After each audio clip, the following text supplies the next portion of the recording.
Olá, olá, meus amigos, estamos nós aqui novamente neste podcast Teologia e Sociedade e cada encontro, cada momento aqui tem sido inspirador, temos tratado de temas muito legais e hoje não vai ser diferente, até porque hoje estamos aqui com ninguém mais, ninguém menos do que ele, Gustavo Zimmermann. E aí, Gustavão, tudo bem? Tudo bem, tudo bem. Ninguém mais, ninguém menos, né? Ninguém mais, ninguém menos. Gostou da introdução, Tá certo. da apresentação? Na medida. Inovador. Inovador. Pois é, pessoal, e hoje nós vamos tratar de um tema aqui super pertinente, super importante, que causa interrogações em muitos corações e muitas vidas, e nós vamos tratar aqui sobre o problema do mal, né? Porque, como assim? Existe um Deus tão grande, tão bom, tão maravilhoso, e como é que ele permite que determinadas coisas aconteçam? Como é que acontece catástrofes, dores, episódios onde gera tanto sofrimento e enfim, por que isso acontece, né? De onde é que surge tudo isso? E isso tem os aspectos filosóficos disso, mas os aspectos teológicos, e por isso nós aqui do Teologia e Sociedade vamos entrar nessa teia para desenhar aí esse assunto e buscar ter mais luz de entendimento, de revelação sobre essa temática, né? Tenho certeza que vai ser edificante para muita gente e desde já conto com a tua confiança em nós aí, dando seu ok, o seu like, compartilhando, depois manda para meio mundo aí esta gravação, porque tu vais poder ser um canal de bênção, quem sabe para pessoas que você conhece e precisam ouvir uma palavra em momento de aflição, né? Ou que simplesmente queiram ter um pouco mais de entendimento sobre o assunto, tá valendo também. Joia? E nós vamos dar largada aqui então, Gustavão. Vamos assim, a queima-roupa. Pode ser? Claro. Hoje tu vai ser alvo aqui, cara. Ah, é? Vamos dissecar o Gustavo. Do mal, você? Vamos entrar no tema. Mal em você? Vamos entrar no tema. Cara, e vamos começar pensando sobre esse assunto aí, justamente nesse quesito. Como assim mal? Mal, de onde é que vem o mal? Uhum. Como é que ele surge? Quem é que criou o mal? Explica para nós aí, cara. Bom, a gente tem aqui alguns conceitos, né? Da onde surge, como surge. Temos vários teólogos e filósofos que vão trabalhar essa questão.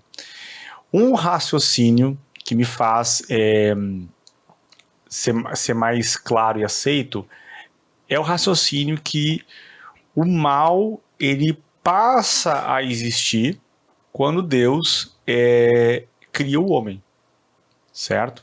Então, quando ele dá para o homem a possibilidade do homem escolher o mal, né? Então o mal ele passa a existir nesse formato.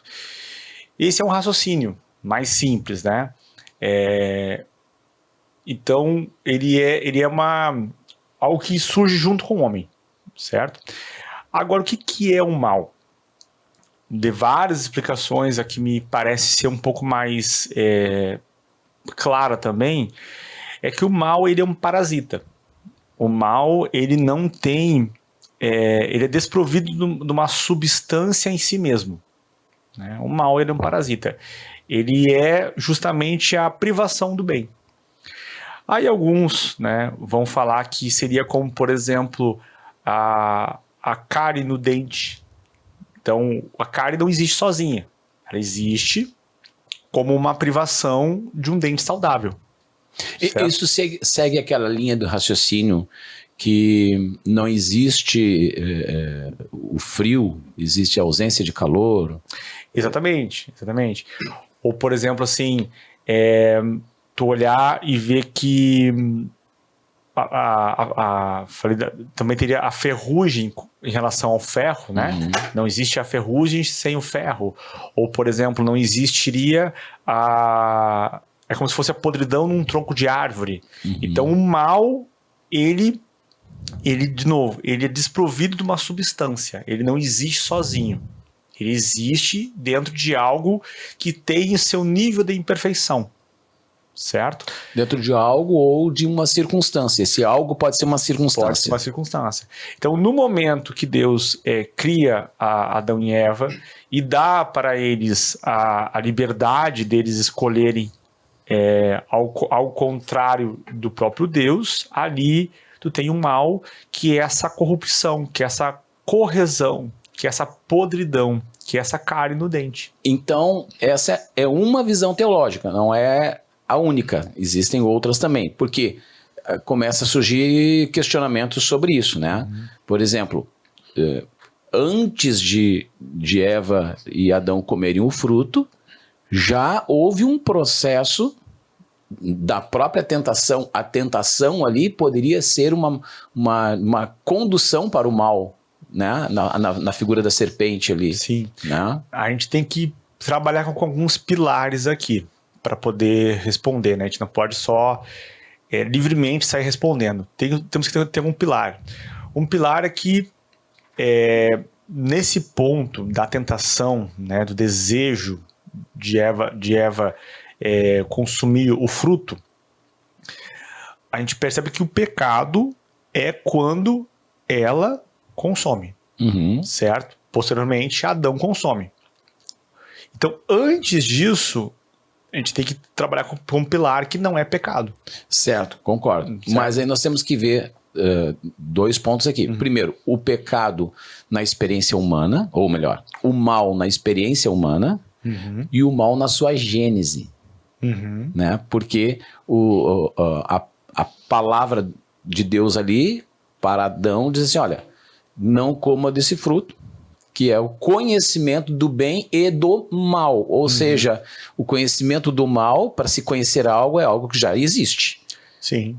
A gênese do mal em si, independentemente da experiência humana relacionada ao mal. Sim. Concorda? Concordo. Um ponto que me parece aqui é que a tentação, como eu falei, ela não é algo mal. Nesse ponto, Sim. nesse momento. Certo? A tentação em si não é pecado. Isso. É uma coisa meio que eu ficaria mais tempo falando sobre isso, né? Mas como não é foco, eu penso que Adão e Eva, em algum momento, seriam liberados para comer aquele fruto. Eles não estavam prontos. Ah, mas Adão e Eva foram criados perfeitos. Foram. Uma laranja verde, ela é perfeita? No Sim. tempo dela. No tempo dela é. Porque a ideia era fazer uma evolução ainda com Adão e Eva, num processo onde eles ficassem. Eles foram feitos à imagem conforme semelhança de Deus, certo? Só que eles tinham seu processo, vamos assim dizer, eu diria evolutivo, mas não quero confundir, né? Esse processo de desenvolvimento deles. Algumas coisas eles haviam ainda não experimentado na sua existência. A questão, então, tem um pensamento de que aquele fruto, em algum momento, eles poderiam comer. A base desse pensamento, porque isso é uma teoria, né? Sim. Isso não dá para nós atestarmos que, como... Na verdade, tudo que não está explícito nas escrituras... É uma teoria. É uma teoria. Então, o fato é que a gente se movimenta muito em cima de teorias, né? Na palavra da serpente, né, ao tentar Eva, diz assim, ó, se tu comer, vai se tornar semelhante ao Altíssimo. Como Deus. Né? Como Deus. Né? Mas, na criação, né, do homem, Deus já o fez, imagem e semelhança. E aí a tentação era atingir a condição plena, né? O estado pleno. Isso que embasa esse raciocínio. De forma imediata, sem processo. Exatamente. Adão e Eva ainda estavam no processo. E aqui que é um ponto interessante, que se você for perceber o texto, né, nessa árvore que estava no centro do jardim, como fala em Gênesis 3, né? É que quando Eva come do fruto, não acontece nada. Na verdade, se tu comparar a orientação de Deus para Adão e comparar o que a Eva transmite para a serpente, tu tem uma discrepância aqui. Tu vê que no texto de Gênesis 3, quando a Eva fala com a serpente, ela diz assim, ó, eu não devo tocar e nem comer do fruto. Só que na orientação de Gênesis 2 não tem esse tocar. Tem só comer. Uma teoria, né, é que esse diálogo entre o serpente e Eva foi um diálogo de dias, que sabe, meses, aonde a serpente teria convencido Eva a tocar na árvore. E ao ela enxergar que não aconteceu nada, a serpente deu o segundo passo. Como agora? Assim como tocando não deu nada, que possivelmente quem passou essa instrução foi o próprio Adão, né? Na verdade, até então aqui, também o que se fala é que os dois eram Adão, né? Então tu tem a parte masculina e a parte feminina de Adão, né? Depois da queda é que Adão dá para a mulher, para a parte feminina, o nome de Eva, né? Então aqui, quando Eva come, não acontece nada também no texto. Se tu for perceber, acontece quando Adão come. Quando Adão come. Aí a pergunta que alguns colocam é, aconteceu porque Adão comeu? E se Adão tivesse comido primeiro? Se Eva tivesse comido depois? E se Adão não tivesse comido? A questão é que a queda, ela se dá quando o representante, que é ele e ela, por completo come um fruto. Se ele tivesse comido primeiro, esperaria ela comer para que a queda ocorresse. Se ele não tivesse comido, aí a gente vai para o campo da teoria, né? Eu acredito que eles teriam ficado no jardim, porque a humanidade toda não teria caído. É interessante que a forma como os sábios rabinos, né, eles interpretam esse episódio nas escrituras é a ideia de que Adão, ao passar para Eva a instrução, né, ele fez o seguinte raciocínio: já que comer leva à morte, é perigoso, ele cria uma cerquinha de proteção na volta do mandamento, né? Ou seja, olha, se isso leva à morte, então é melhor nem chegar perto, então nem toca, né? Então essa diferença seria por conta de Adão. A questão que eu acho questionável aí é que, bom, isso em si já não seria uma mentira, né? Se Adão estivesse fazendo isso, dando uma ordem além daquilo que Deus disse, usando o nome de Deus, não seria uma mentira, porque Deus não disse isso? Eu entendo que a mentira, ela é quando você faz um contraponto, é um antônimo do que foi dito, né? Ou diretamente um acréscimo daquele que ouviu. Então, seria mentira se, por exemplo, Adão falasse, não, Deus disse que poderia comer da árvore. Aí seria uma mentira. Ou se ele falasse, né? Deus disse que não poderia nem tocar, nem comer.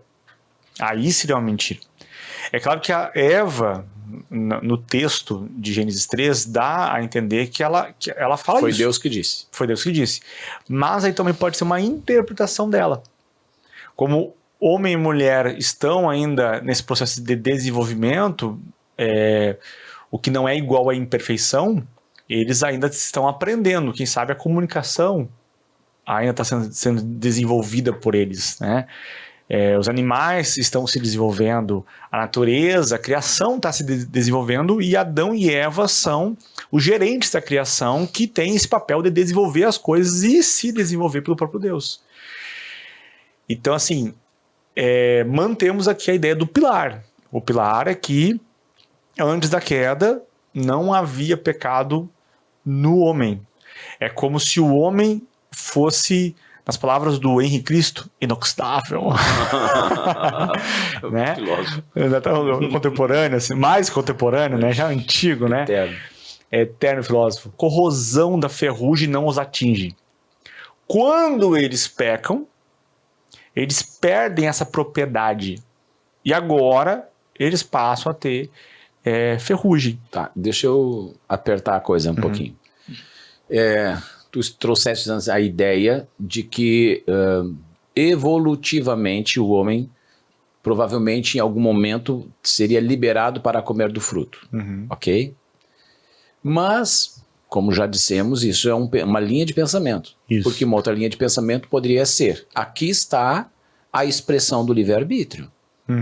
Perpétua. Perpétua, entendeu? Porque o texto diz lá, no dia em que comeres, ou seja, ele não fixou um prazo. Né? Então, em qualquer momento, isso poderia, né, Adão estar até hoje, a árvore lá e ninguém comendo. Sim. Né? Então, como sendo a única proibição que promoveria a expressão do livre-arbítrio. Sim. Porque senão o homem não teria nenhuma forma de expressão de livre-arbítrio. Claro. Até mesmo assim, a gente não sabe quanto tempo ficaram no Éden. Não se sabe. Se a gente for estudar o tempo da existência da Terra, né, a gente tem as várias teorias, né, a mais clássica, Terra jovem, 10 mil anos, aí tem a do evolucionismo, 4,8 milhões, né? Então a gente não sabe quanto tempo eles ficaram lá. Então, quem sabe, foi muito tempo e as nossas datações são a partir da queda, certo? Então, quem sabe a partir da queda são 10 mil anos, a partir da queda são 4,6 milhões, né? O ponto aqui é que se esse fosse o plano de Deus, né? Vamos assim dizer, de uma forma plena, e fala aqui dessa linha de raciocínio, certo? Na Nova Jerusalém, a árvore estaria lá novamente. E ela não vai estar lá. Certo? Então, essa linha ela traz um pensamento de que essa árvore não existiria depois de um tempo, no sentido de proibição, ok? Mas nós tendo tomado essa rota através da árvore, esse mundo possível, né? Acaba que nós somos a rota por ela e nós estamos aqui num processo de vida onde nós estamos conhecendo a Deus, o Espírito Santo trabalhando isso na gente, a vida de Deus na gente, e chegaremos um momento onde teremos aquilo que Adão e Eva alcançariam por outra rota. Entende? Mente e corpo totalmente transformados, não naquele sentido, né, na qual eles estavam, porque aquilo era perfeito, mas era um estágio. Então aqui eles estão avançando a um outro estágio que nós vamos alcançar por essa outra rota. E esse é um pensamento, né? O pensamento, eu vou dizer assim, esse é um pensamento que me parece ser razoável, né? Mas existem vários outros pensamentos. Ele é polêmico. Sem dúvida. É polêmico no sentido que toda vez que tu tem uma divergência teológica, tu tem...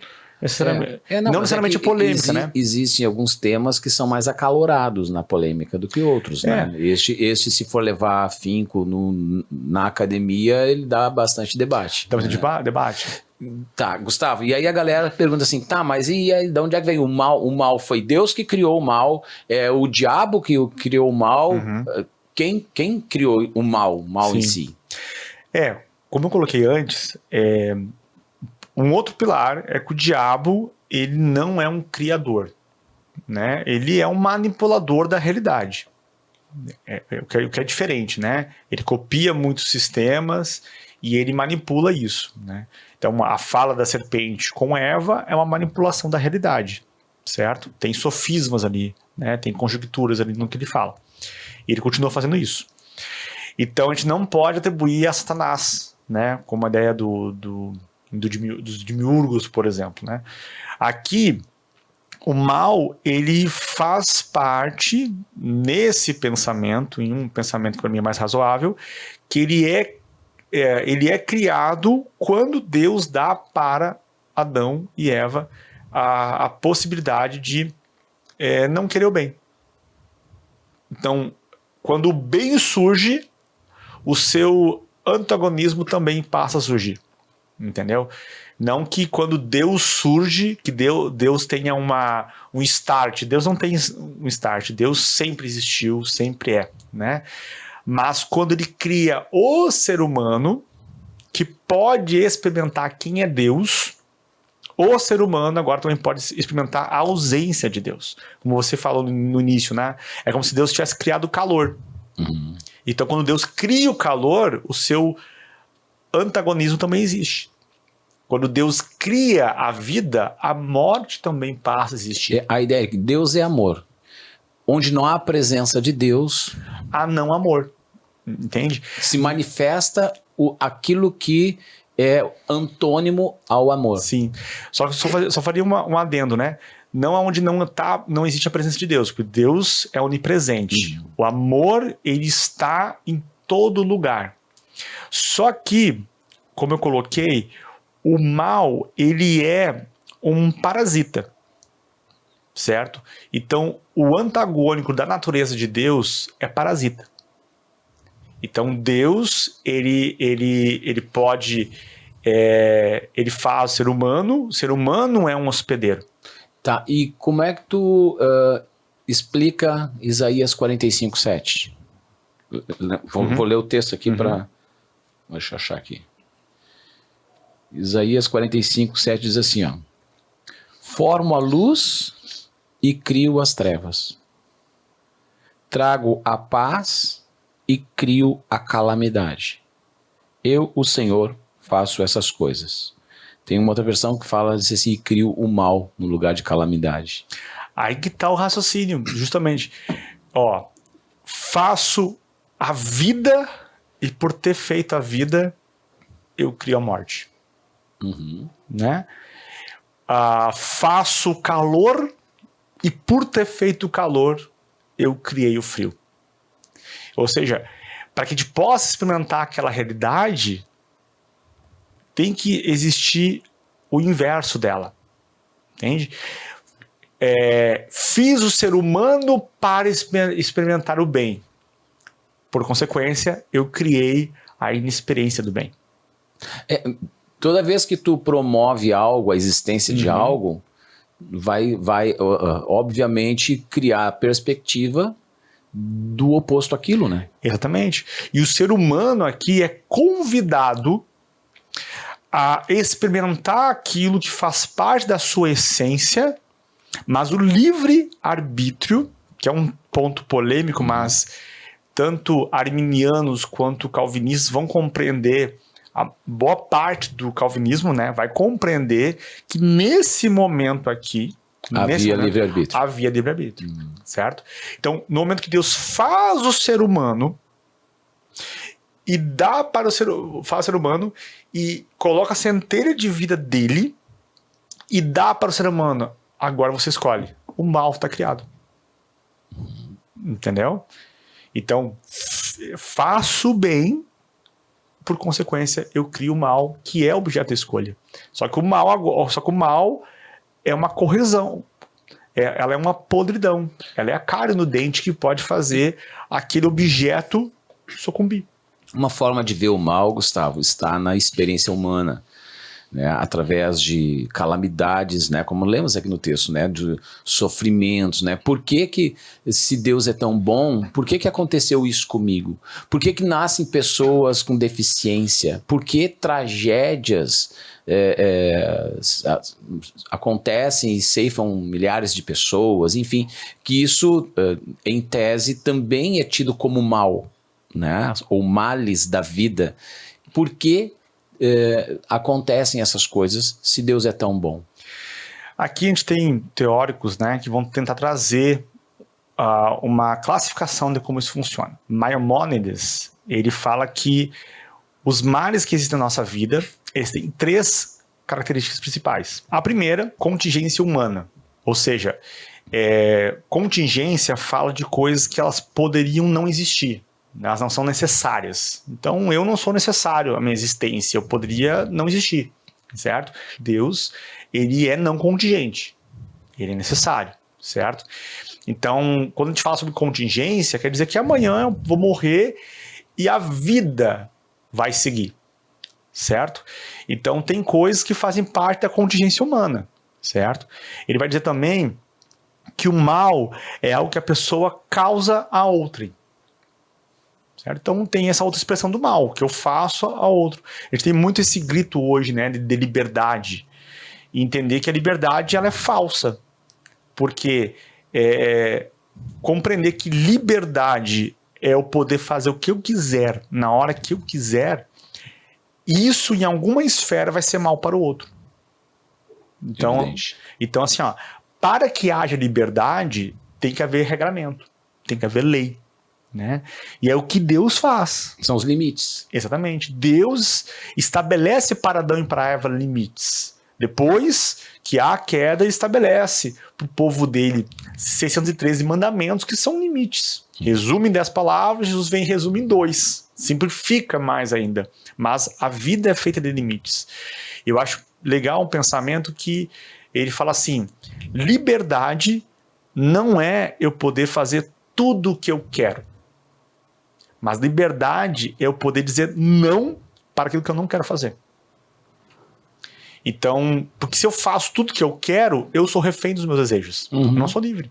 Mas se eu consigo dizer não, aí eu sou livre. E Jesus promove essa liberdade quando ele vem e resgata, né, a autoridade sobre demônios, sobre a natureza, sobre o pecado. Principalmente, a maior expressão de libertação do homem não é em relação a Satanás. Exatamente. É em relação ao pecado. O pecado. É o pecado que escraviza. Né? E o homem, por estar escravo do pecado, se faz servo do diabo. Exatamente. Mas a escravidão está na natureza do pecado. Né? E aqui nesse ponto, Jesus ele consegue viver uma vida onde diz 100% das vezes não ao pecado. E agora ele entrega esse poder nas nossas mãos. E ele vai dizer também é quando o indivíduo acaba realizando contra si o mal. Tanto que na nossa sociedade hoje nós temos até mesmo a interditação, né? Quando a pessoa ela apresenta riscos à sua própria vida ou à vida de outro. Então, quando a gente percebe que isso acontece, a gente interdita essa pessoa. O Leibniz ele vai dizer que o mal se divide em 3 esferas. Numa esfera metafísica, ou seja, por razão de sermos criatura e não criador, nós temos imperfeições. E essa imperfeição, que é a ferrugem, acaba nos atingindo, e isso é o mal. Então, nós somos seres finitos. Em algum momento a gente vai morrer. A não ser que Jesus volte e a gente esteja vivo nesse momento, né? Mas essa corrosão que está acontecendo, essa podridão, ela faz parte do nosso dia a dia. Porque nós somos criatura, né? Um outro ponto que ele fala uma questão mais física, né? Sobre dores e inconveniências, que são coisas do dia a dia, da vida. Alguém falou algo para você e você não gostou daquilo, aquilo é dor, aquilo é mal para você. E também fala sobre a questão moral, que daí esta envolve de forma direta o pecado. E também a gente tem umas divisões, né, que alguns teólogos e filósofos contemporâneos trazem, né, com base nesses pensadores. Uma delas é a questão dos males morais. E os males morais, eles têm a ver com o que o indivíduo causa a si ou causa a outro. E esses males morais é pensar que Deus fez o homem à sua imagem conforme a semelhança. Então a semelhança, né, ela atinge a imagem. Então quando a gente tem essa ferrugem nessa parte moral, isso altera o nosso comportamento.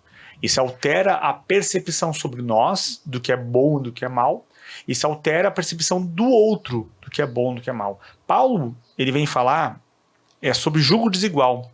E algo que ele usa no texto ali é o jugo desigual como senso de justiça e senso de maldade. Ou seja, o que é bom e o que é mal? Como é que está teu senso? Então Paulo ele fala da questão de 2 pessoas se unirem em sociedade, de matrimônio, até mesmo profissional, pensando que se houver um jugo desigual, se houver um senso de realidade, de maldade ou de justiça distinto entre os dois, isso vai afetar a relação. Então as relações elas estão afetadas por causa desse senso. E as escrituras elas são justamente um realinhamento desse senso. Por isso que é tão importante nós conduzirmos a nossa vida segundo as escrituras, tendo ela como única regra de fé e prática. Então, alguns pensadores contemporâneos vão trazer essa ideia de que há um mal moral, mas também há um mal natural, que envolve a consequência do pecado. Então, o pecado, ele está hoje nos visitando. E tudo hoje, de certa forma, está corrompido. Quando a gente olha o texto, né, lá de Gênesis, aponta para a criação toda afetada. Exatamente. Né? A terra passa a produzir cardos e abrolhos ali, né, espinhos. Quer dizer, o que antes o homem poderia comer de tudo livremente, porque a terra ofertava isso, agora vai ser no suor do rosto. Exatamente. Com muito trabalho, né, para poder tirar.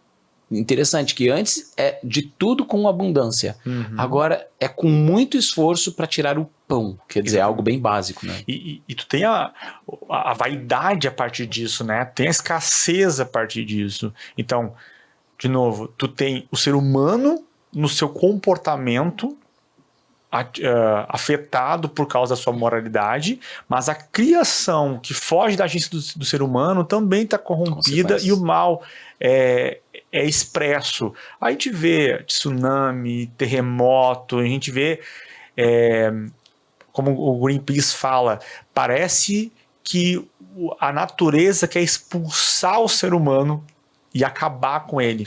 E tem uma ideia também a respeito do mal, Gustavo, que diz respeito a manifestação da justiça e do juízo de Deus. Sim. Né? Por meio de próprias calamidades. Por exemplo, Sodoma e Gomorra sofreram uma calamidade. Sim. Né? E quem é que encaminhou essa calamidade? Foi Deus. Né? O fogo e enxofre foi Deus ali que... Ou seja, para os habitantes de Sodoma e Gomorra foi um mal. Sim. Mas ele está associado ao quê? A uma manifestação do juízo de Deus.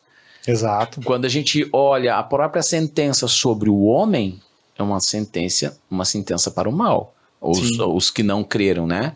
Então, essa sentença é morte eterna, é o inferno, enfim, né? Mas é uma manifestação do juízo de Deus. Então tem esse aspecto da expressão do mal também no caráter de manifestação de juízo, não tem?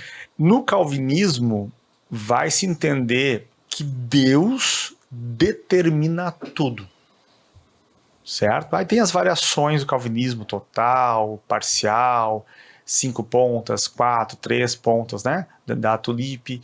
Então Deus, de uma forma, ele determina tudo. Até as coisas mais terríveis que a gente imaginar, Deus decretou. No arminianismo e no molinismo, a gente vai ter um pensamento de que Deus, ele permite o mal. Ele não o decreta, né? Deus, ele pode em algum momento ser consultado, como a gente percebe na questão de Jó, e na questão também de Lucas, né? Que Jesus está falando com Pedro. Nessas duas situações, a gente percebe Satanás indo falar com Deus, perguntando se pode. Buscando uma autorização. Exatamente. Então, tanto no caso de Jó, quanto na questão de Pedro, tu percebe que Deus liberou, né? Ele não decretou, né? Essa ideia de que ele permite me é mais razoável, não vou dizer confortável, mas teologicamente me encaixa mais. Eu gosto muito da ideia do calvinismo, mas eu olho no molinismo algumas explicações mais claras, né? Isso é uma primeira esfera. A segunda esfera é a questão de algo que você mesmo fala bastante, e aprendi muito contigo nesse ponto, que é a questão do tzedek, né? Que é aquela coisa do juízo e da justiça, aonde o juízo, ele é uma declaração, né? Esse quadro está torto. E essa declaração, ela pode doer. A clareza e a consciência da realidade nos pode ser dolorosa. Então, a realidade é, se você continuar assim, você vai para o inferno. Como assim? Deus é amor, não, como assim? Então, o juízo é isso. O juízo é uma declaração da realidade. A justiça é um outro tipo de dor. A justiça é o ajuste que Deus faz. Ou aí também tem a questão do porquê ele faz esse ajuste, né? Em colaboração com o ser humano, ou porque ele faz por conta, de forma permissiva, de forma preceptiva, de forma decretiva. Mas o fato é, quando aquele quadro está muito tempo torto, quem sabe ele fez conexões erradas com a parede. Tem uma teia de aranha, daqui a pouquinho molhou atrás e colou. Então, no momento que você faz o ajuste, você aplica a justiça, causa dor. É como se, por exemplo, eu estou com uma xícara de café, escorre tem um papel manteiga aqui embaixo da xícara, escorre pela borda da xícara uma gota de café, né? Eu tomo café sem açúcar, né? Eu sou da linha psicopata. Mas esse café tem açúcar, então correu uma linha, uma gota e colou. Quanto mais tempo demorar para aplicar justiça e limpar, pior vai ser para a folha. Vamos Entendeu? aplicar um texto. Sim. O homem que repreendido muitas vezes endurece a sua cerviz, será quebrado repentinamente sem que haja cura. E isso fala de justiça. Entende? Mas houve um processo de alertas. O café deve ficar lá de dentro. Se ele escorrer, né, como João fala, filhinhos, vos escrevo isso para que não pequeis. Mas se pecarem, tem os advogados junto a Deus, Cristo Jesus, nosso Senhor.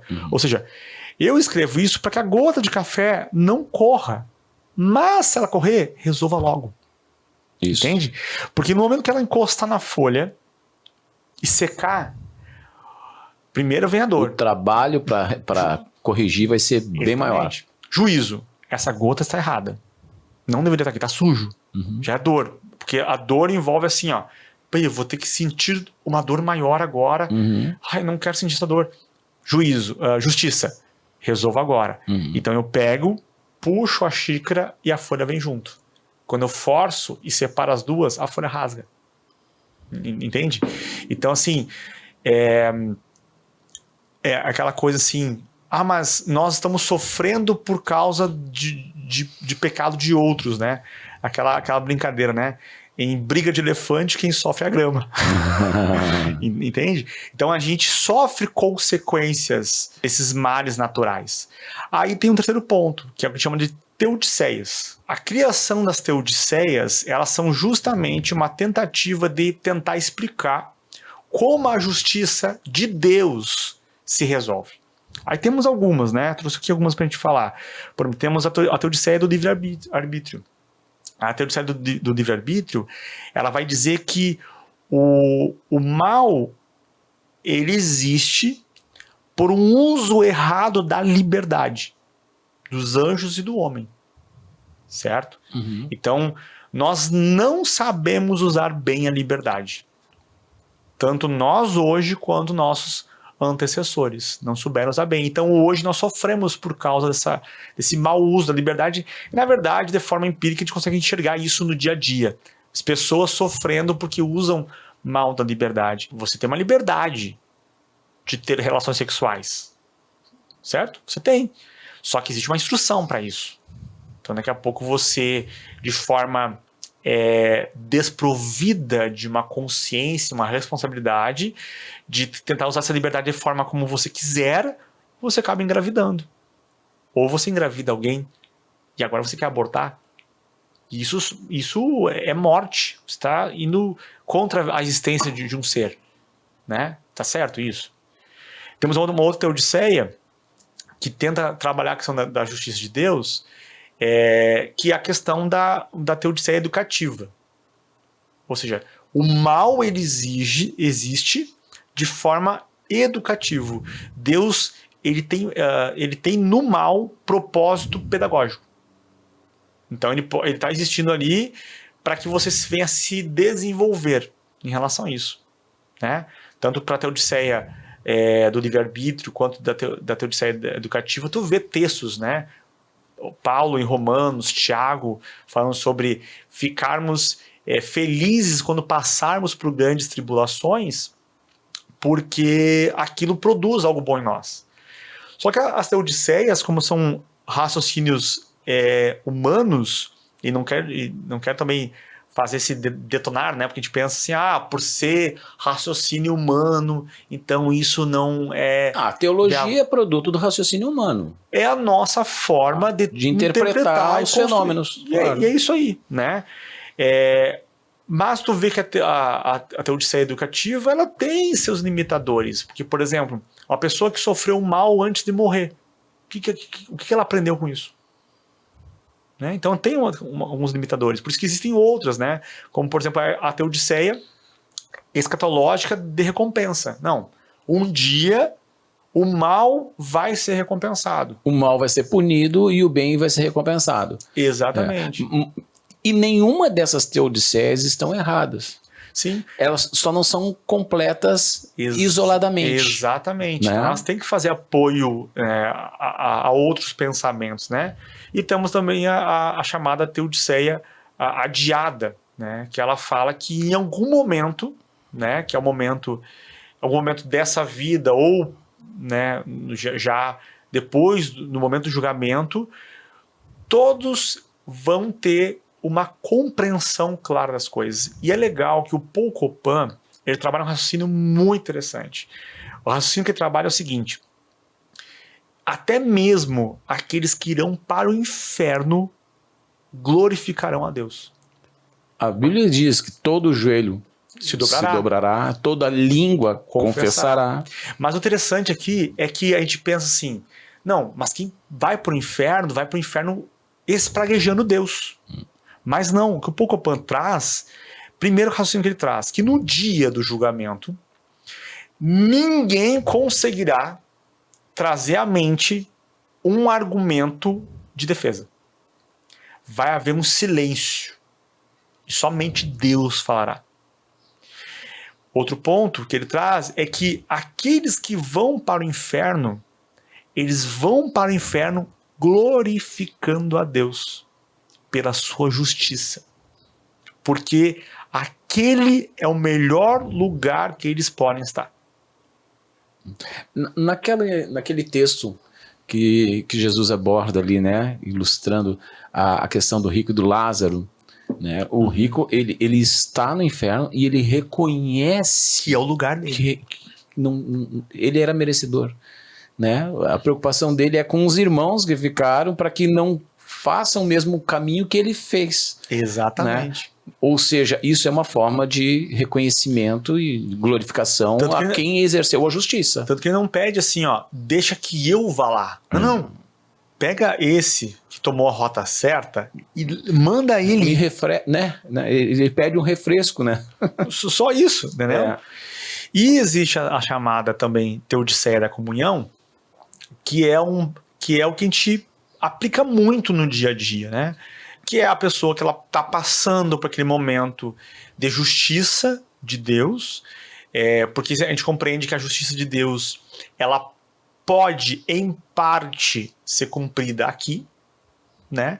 Mas na sua forma plena é na outra vida. Na eternidade. Exatamente, na eternidade. Então aqui, mas a teodiceia da comunhão, ela vai trazer essa ideia de que nós, ao experimentarmos a dor, nós não vamos deixar de senti-la, mas nós podemos encontrar um refrigério na comunhão dos santos. Um consolo. Exatamente. Consolo melhor, né? Consolo na comunhão dos santos e na nossa vida com Deus através do Espírito Santo, né? Então isso tudo são teodiceias de como assim a justiça de Deus ela pode ser expressa no aparente mal a nós e como a gente resolve isso. Gustavo, o que dizer para uma pessoa que sofreu uma perda cruel, né? Perdeu um ente querido de uma forma trágica, ou daqui a pouco veio a notícia de uma doença maligna, e essa pessoa ela é fiel a Deus, ela sempre andou retamente, E de repente ela é atacada por um revés desses na vida. E aí entra aquela questão, né, do problema intelectual versus emocional. O que dizer para essa pessoa? Acaba que eu acho que boa parte das pessoas que elas questionam a questão do problema do mal, ela não é intelectual. Ela é emocional, certo? Porque eu acho que aqueles que passam a estudar a questão do problema do mal, é um tema que eu gosto bastante, né? E estudo ele por causa da apologética. Mas essa classe são poucos que vão parar para estudar, né? E vão encontrar respostas intelectuais. A maioria de nós, né, humanidade, passada, presente e os próximos que virão, vão lidar com o problema do mal de forma emocional. É aquele momento que o ente querido está doente ou venho a óbito. É o momento que você tinha algo e você perdeu esse algo. Então, nesse momento, as suas emoções elas ficam comprometidas. Deixa eu ilustrar aqui, né? Eu acompanhei um caso anos atrás, bastante tempo atrás. Eu nem era pastor ainda. Eu me lembro de um irmão na comunidade onde eu congregava. O cara era um líder na comunidade. E assim, um bom líder, um cara assim, muito servo, sabe? Um cara fiel, assim. E ele tinha 2 filhas, uma adolescente, e a menina se criou com um vizinho ali, que também é outro. O menino tinha completado 18 anos, ela tinha 17. Uma menina muito linda, menina. E o menino completou 18 anos e ganhou uma moto. E tirou a carteira, jeitinho, ganhou uma moto. E ele foi dar uma volta de moto com a vizinha que se criaram juntos. E só que deu uma volta só. Entraram debaixo de um caminhão e morreram os 2, né? E eu me lembro que eu fui naquele velório e o pai da menina, assim, com um discurso racional corretíssimo, teologicamente correto, entendeu? E ele parecia muito forte, entendendo, não, Deus deu, Deus levou, louvado seja o nome do Senhor, e papapá, nos impressionou assim, né? Pá, irmão muito firme mesmo, né? Deu uns 15, 20 dias depois, o cara tentou suicídio. Sim. Ele não aguentou a pressão emocional. Ele, graças a Deus, não teve êxito na tentativa dele, mas por muito pouco, por misericórdia de Deus. Ele entrou numa crise emocional muito grande, né? Então aí é que entra esse conflito entre o que a gente entende da fé, a razão das coisas, né? Que a gente sente. Daquilo que nosso coração bate, né? Tem 2 pontos aqui, né? Vamos pensar aqui. Uma fala aquele que está sentindo a dor, e uma fala aquele que está acolhendo o que sente a dor, certo? Aquele que está sentindo a dor, a fala é buscar a razão, o que é muito difícil. Entender o negócio, o porquê disso.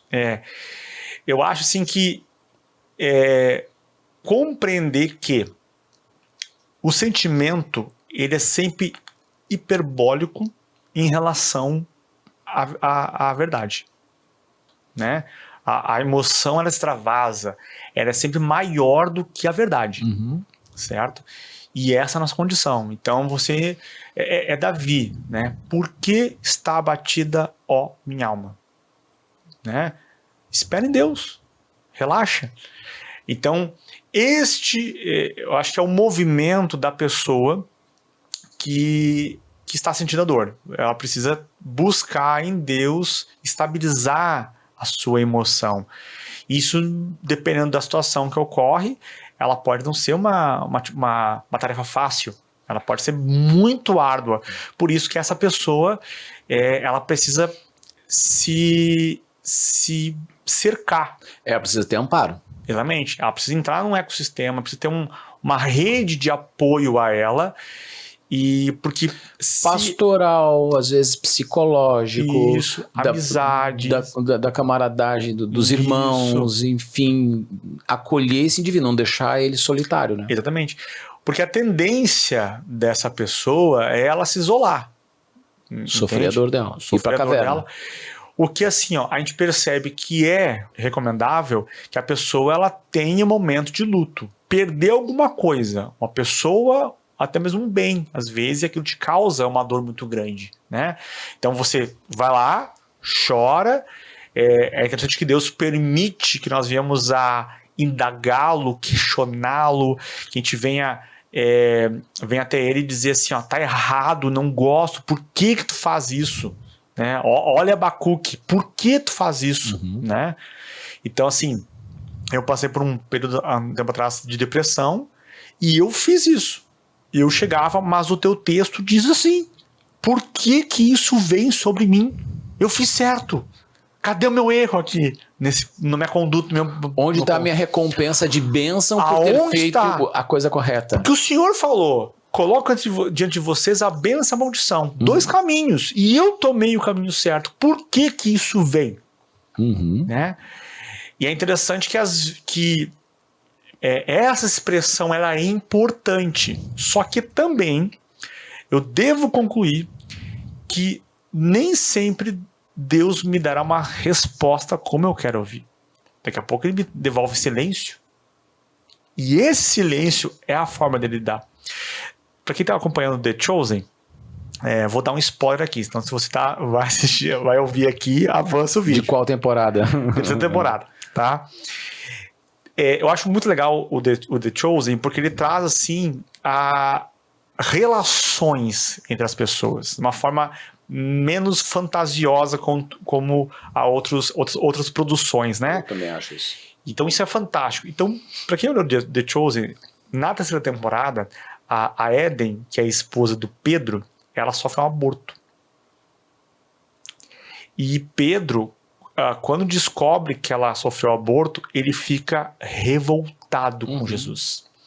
É legal porque ele tá num momento lá da multiplicação, na série, tá? Na série que tem uma liberdade artística e poética, né? Na série, ele tá presenciando a primeira multiplicação de pães. Ele viu o que aconteceu, e a série aborda isso de uma forma muito legal, né? Muito. E ele tá revoltado com Jesus. Porque permitiu. Porque permitiu. Ele até indaga. Jesus, no caso, numa outra situação, ele não estava presente. E ele curou. Ele poderia ter impedido que a minha esposa abortasse. E ele não fez. Por que ele não fez isso? Então tu vê essa reação de Pedro, e Jesus vai construindo. Tem um momento que Pedro está revoltadíssimo. Os discípulos já perceberam e Jesus só fica em silêncio. Interessante, né? Eu observei isso também. Só ficou em silêncio, ele não fez nada. Só que ele sabia como Pedro estava. Ele estava, só que existia um momento específico para ele sentar com Pedro e tratar da questão. Interessante que ele trata com a Eden também, à distância. Né? E nesse momento, a série trabalha que esse é o desatar do caminhar sobre as águas de Pedro. Né? Na qual Jesus tem um tempo com ele, fala com ele, Pedro, né, afunda, Jesus resgata ele, Pedro fica apaixonado mais ainda por Jesus e fala, não me solte. Não me solte. E Jesus está falando ao mesmo tempo com Eden, que está lá, cumprindo o ritual judaico, e não solte ele, não solte ele. Ou seja, Deus é perfeito. Aí se encaixa também essa questão das teodiceias, né? Porque nossa capacidade de leitura dos fatos, ela é muito limitada ao presente, ao momento, ao cenário que os nossos olhos estão contemplando. Exatamente. E isso é absolutamente menor do que aquilo que Deus vê, né? Os meus caminhos são mais altos, mais elevados, né? Deus não vê como o homem vê. E Deus vê um processo, Deus vê a obra lá na frente. A gente não vê a obra lá na frente, a gente vê o agora. Eu tive uma experiência, não sei se acho que já comentei isso contigo alguma vez, uma experiência em Porto Alegre, onde tinha um monte lá, chamado Monte da Pamecor, lá em Porto Alegre. Eu costumava ir lá naquele lugar orar.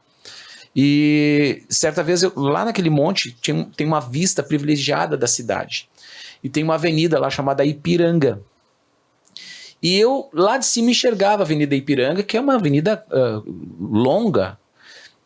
E eu olhei mais para o final da avenida e vi que o trânsito tinha parado por causa de um acidente. E eu enxerguei um carro que entrou no início lá da avenida. E o Espírito Santo falou comigo, me mostrou algo muito especial. O motorista que estava lá naquele carro, andando pela Ipiranga, ele não tinha a menor ideia de que ali na frente ele ia ter que parar por causa daquele acidente. Mas eu, do ponto de vista alto que eu estava, eu conseguia enxergar o futuro daquele motorista. Eu sabia que lá, daqui a alguns minutos, ele ia ter que parar, mas ele não tinha essa informação. Do meu ponto de vista elevado, eu tinha essa informação. E o Espírito Santo falou comigo, é assim que eu vejo vocês. Vocês não sabem o que tem ali na frente, eu sei. Tem um exemplo do James Packer, né? Que se chama o erro de sinalização do painel de York, né? Que ele vai muito a favor disso. O painel de York, ele seria tu tem o quê? Tem o estacionamento dos trens e tu tem uma torre de vigilância. Na torre de vigilância tu tem um painel e o vigia tá lá, certo? Então no painel ele consegue ver todos os trens. E aqui o controlador, ele vai perceber que o trem A vai chocar com o trem B daqui a 10 minutos. Então ele para o trem A, a ponto que o trem B passe bem longe à vista do trem A, certo? E agora ele dá o play e o trem A passa a seguir. Só que agora tu imagina uma pessoa entrando no trem A. Deus, eu tô atrasada para o trabalho e eu preciso chegar logo, se eu não chegar no horário eu vou ser demitido. E o trem A para. E o trem A para. Essa pessoa vira ateia. Deus não ouviu minha oração. Deus não ouviu minha oração. Mas Deus fez algo maior, salvou a vida dela. Nesse ponto, voltando para essa questão da pessoa que passa pela dor, é essa tentativa de ir para a lógica bíblica, de você se movimentar, de você sair, você viver o momento de luto, você chorar, você indagar a Deus, você, se for o caso, brigar com ele e se resolver. Mas você precisa sair disso. E como você sai disso? E esse foi um ponto onde me ajudou muito na depressão, né? Eu comecei a estudar mais profundamente alguns aspectos pontuais que envolviam aquilo que eu estava passando, né, teologicamente, e eu encontrei paz naquilo. Eu senti minha dor, eu indaguei a Deus, só que agora assim, eu preciso entender e compreender que nós somos limitados. E boa parte da interpretação que nós damos para como essa dor poderia se resolver envolve informações base, envolve coisas que eu sei, que isso perto de Deus, que vê o panorama geral, é infinitamente pequeno. Verdade. Mas agora, olhamos aqui o aspecto da pessoa que sente a dor, né? Sinta a dor, passe pelo luto, passe pelos estágios, chore. Não dá para negar isso. Não dá para negar isso. Ou tentar suprimir, sublimar essa emoção. Né? Quer ver um exemplo? Né? O próprio Jesus, ele vivenciou um momento de luto com Lázaro. Ele chegou, ele viu aquilo, ele já sabia que aquilo estava acontecendo, ele recebeu a informação que Lázaro estava adoecido, ele responde que aquilo não é para morte, ele recebe e não vai. Ele recebe a informação que ele morreu e ele não vai na hora. Quando ele chega lá, o texto diz que ele chora. Ele vivencia o luto, mesmo compreendendo que Deus poderia ressuscitar Lázaro. Então, isso faz parte. Então, se envolva com uma rede de pessoas, né? Vá para as Escrituras. Agora, para quem está acompanhando alguém que tem dor, Que é o outro lado da mesa. Que é um outro lado da mesa. Cara, conclua que nem sempre eu resolvo intelectualmente uma dor emocional. Outra, eu não tenho que ter resposta para tudo. Porque para aquele que está no ar-condicionado, Santa Maria está bem quente nesses dias agora, né? É verdade. Para quem está no ar-condicionado, para quem tem tempo de sobra, tá com as contas em dia, é muito fácil você tecer e a montar. família tá tudo legalzinho, Tá tudo legal. O casamento é só love. É muito fácil você racionalizar. Mas para quem está debaixo do mau tempo, auxilia a pessoa. E às vezes tem um texto que eu achei muito, muito interessante, que ele fala que texto de um autor, agora não me recordo o autor, mas ele fala que nós devemos sair dessa ideia que o acolher e abraçar pessoas é falar sempre a mente dela. Às vezes é só ficar do lado. Só ficar ali só junto. emprestar o ombro. Ou o ouvido. E deixar a pessoa falar e você fica ali atentamente. Né? Às vezes a pessoa só quer botar pra fora. Entende? E deixar isso. Então, desse outro lado da mesa, é importante você ter uma postura acolhedora. Ser empático. Empático, abraçar, né? Tem uma situação, olha, não sei se foi você que me contou, ou foi alguém, que a pessoa queria, que a pessoa espiou lá que a casa tá, né? Foi você? Foi. Conta nós a história. Então, ela estava orando por uma vizinha, pela conversão da vizinha, porque ela via a vizinha muito agitada, trabalhava muito, saía muito cedo, chegava muito tarde, e ela começou a orar pela vizinha querendo a conversão, pedindo, né, a oportunidade para ganhar aquela pessoa para Cristo. E numa dessas ela passou no corredor, na frente da porta da vizinha, moravam num edifício, e a vizinha estava chegando e abriu a porta, ela viu que o apartamento da vizinha estava uma bagunça. E na hora ela teve a inspiração de se oferecer para arrumar o apartamento, limpar o apartamento, né? Gratuitamente. E a pessoa não entendeu por que isso, né? E ela disse, não, porque eu tenho orado por você e Deus colocou um amor no coração por tua vida e essa é uma forma de poder te ajudar, é uma forma de Deus manifestar o amor por ti. Uhum. E aí ela entregou as chaves, no outro dia quando a vizinha voltou à noite, o apartamento estava um brinco. E isso quebrou o coração da mulher e aproximou a mulher de Cristo, né? Então às vezes assim, a pessoa não tá bem, ela limpar a casa. Não, deixa eu lavar uma louça. Aqui não tem nada a ver diretamente com a dor dela. Mas a pessoa vai se sentir acolhida e vai experimentar o amor de Deus e não apenas ouvir sobre ele. Então, se você acompanha alguém que está passando por um momento difícil, não é ficar tecendo argumentos. Eu acho que a pior coisa que tem para quem está nesse papel de ser a pessoa que vai fazer esse exercício de acolhimento é querer resolver a alma do outro. Exatamente. Né? Diz assim, cara, se resolve logo, né? Uhum. Vira aí essa página, segue em frente. Não é assim, cara. Não funciona assim. A dor em cada um é diferente. O que não dói em mim pode doer muito no outro e vice-versa. Né? O que não dói no outro pode ser terrível para mim.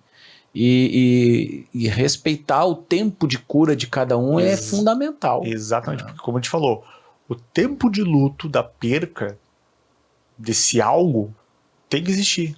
E é variável. É variável. Tem gente que se resolve rápido. Esses dias eu acompanhei um caso aí de um pastor que viuvou. Uhum. Pastor viuvou.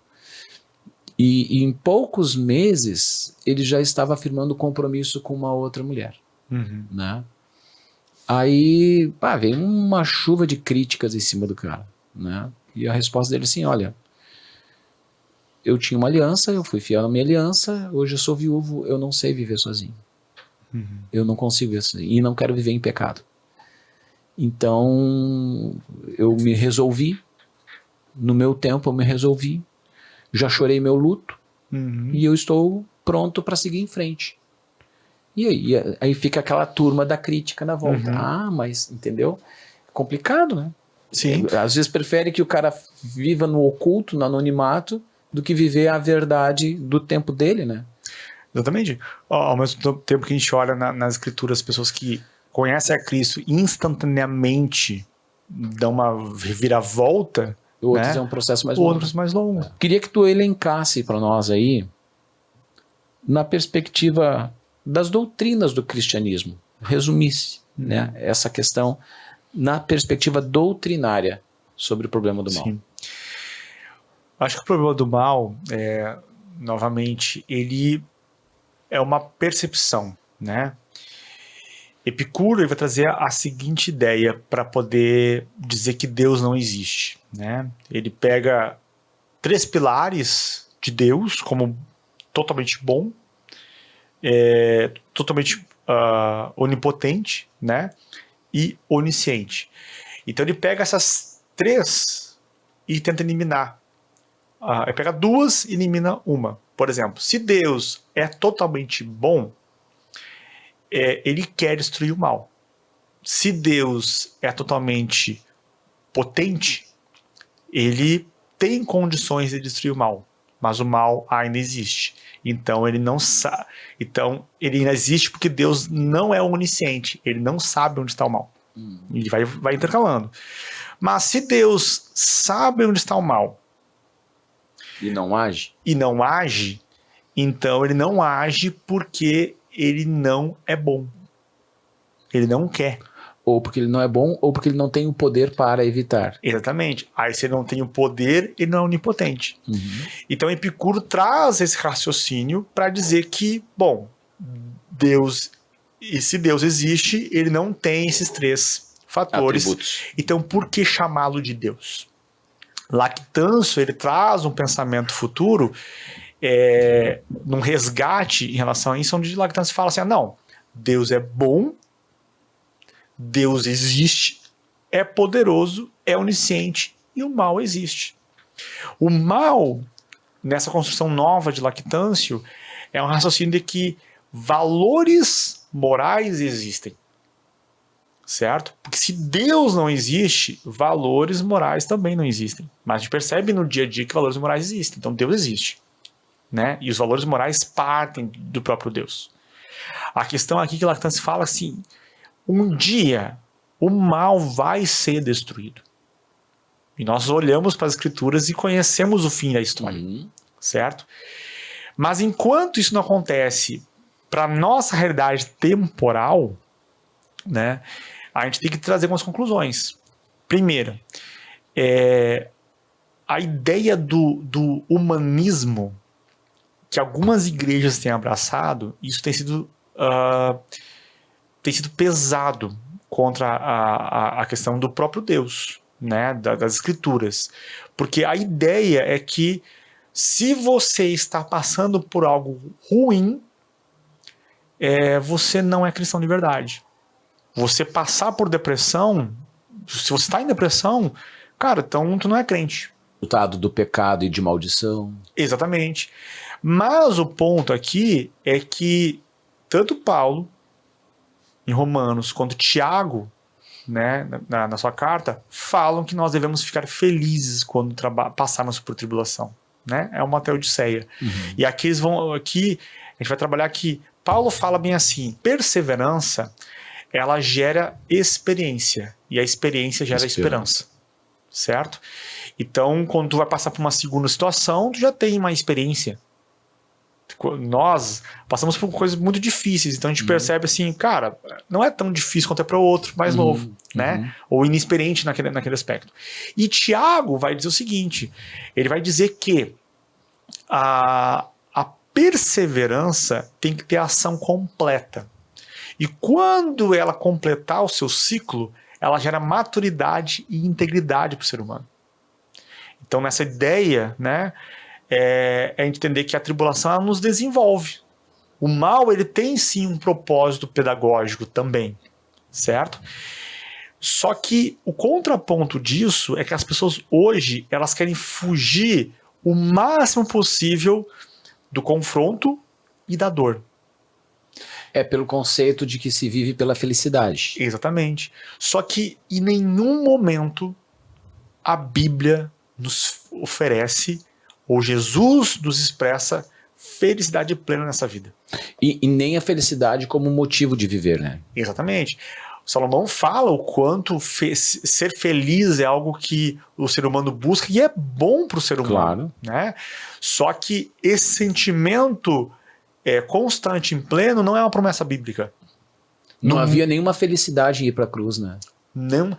Tanto é que o próprio Jesus, momentos antes de ir na cruz, ele chega para Deus e fala: se possível,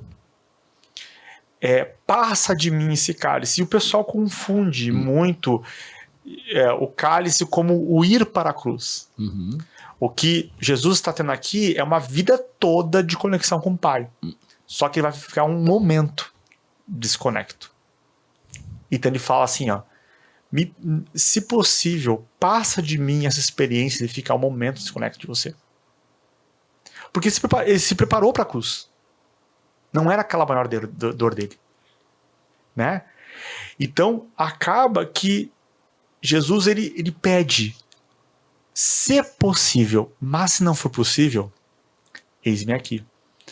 Então, assim, o sofrimento, ele faz parte da contingência humana. No mundo vocês terão aflições. Uhum. E não se preocupem, eu venci o mundo. Aquele diálogo de Jesus com Pedro, né? Ó, Pedro, Satanás pediu para peneirar vocês. Pediu para cirandar com vocês. Aí tu pensa, Jesus vai dizer assim: não, sai daqui, Satanás. Não toca nos meus guri. Não. O texto fala que Satanás vira para Pedro. O texto fala que Jesus vira para Pedro e fala assim, ó: e eu orei para que você fique firme. Uhum. E quando você se converter e voltar para mim, você ganha seus irmãos. Então, assim, o propósito da vida não é a felicidade. O propósito da vida é o conhecimento de Deus. Muitas pessoas, por desconhecer o propósito da vida, assumem que o estado de felicidade, porque felicidade é um estado.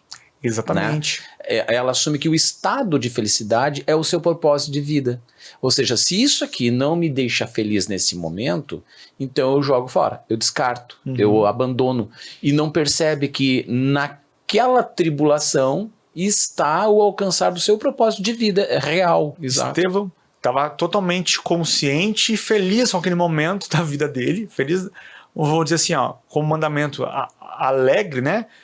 Porque ele encontrar o Senhor, mas ele faz uma oração onde ele demonstra, o texto diz que as pessoas olham para ele e vê nele o rosto como de anjo, paz. Uhum. E a oração dele: Senhor, perdoa, porque eles não sabem o que fazem. É a mesma oração que Jesus fez, né? Exatamente. Tem a referência. E nesse ponto aqui, a humanidade, ela está em uma constante rebelião contra Deus. E eu acho que uma dessas rebeliões está... eu acho que ela é materializada no pensamento humanista. O homem é o centro. E dessa forma, se o homem é o centro, o homem não pode sentir dor. Né? Seria errado isso. Outro ponto também importante do cristianismo é que o propósito da vida, ele não se restringe a essa vida. 100 anos, quantos 100 anos cabe numa eternidade? Infinitos, né? Mas eu percebo que a forma que nós conseguimos levar essa vida de forma mais leve possível é olharmos e trabalharmos e nutrirmos um conhecimento sobre quem é Deus e entender que daqui a pouco eu posso passar por um sofrimento. E a ideia aqui não é eu medir a vida por quanto eu sofro. Porque até mesmo porque o mal não tem como tu quantificar. Não, aqui tem 5 quilos de maldade. Né? Aqui tem 2 quilômetros de maldade. Tu não quantifica. Entende? Porque essa quantificação, além de não existir, ela seria muito relativa. Né? Eu vejo, às vezes, o médico na anamnese tentando fazer ali uma quantificação, de 0 a 10, quanto que tu tem de dor, né? Mas de 0 a 10, quanto mal está sobre você, você não sabe. Entende? Mas aqui a ideia é entender que nada foge do controle de Deus. Resumindo, e a vida é essa, que conheçam a Ti, o único Deus, e a Cristo, a quem enviaste, né? Como o seu filho. Né? Perfeito versículo. Conhecimento de Deus e do seu filho é a vida. É a vida. E como nós vamos estar constantemente como crianças saindo e voltando, né, dessa relação com Deus, o juízo e a justiça vão vir sobre nós. E fecho com uma frase do C.S. Lewis: Deus sussurra em nossos ouvidos por meio de nosso prazer. Fala-nos mediante nossa consciência, mas clama em alta voz por intermédio de nossa dor. Este é seu megafone para despertar o homem surdo. Fechou com chave de ouro. Boa, né?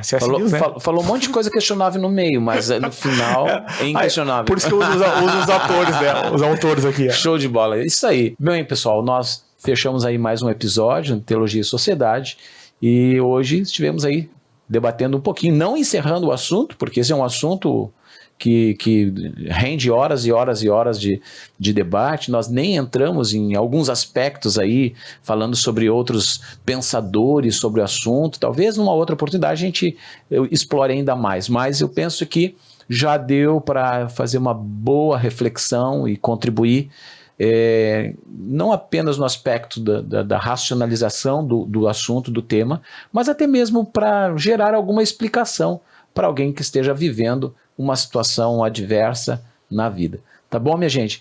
Eu aqui quero pedir novamente para você que tu dê o seu like, que você possa curtir aí, que você possa compartilhar, faça seus comentários, porque isso tudo nos ajuda também. Queremos impulsionar, queremos cada vez mais agregar a esse canal para que seja realmente uma bênção no reino de Deus. Tá bom, minha gente? Valeu, Gustavão, um abraço, Deus abençoe.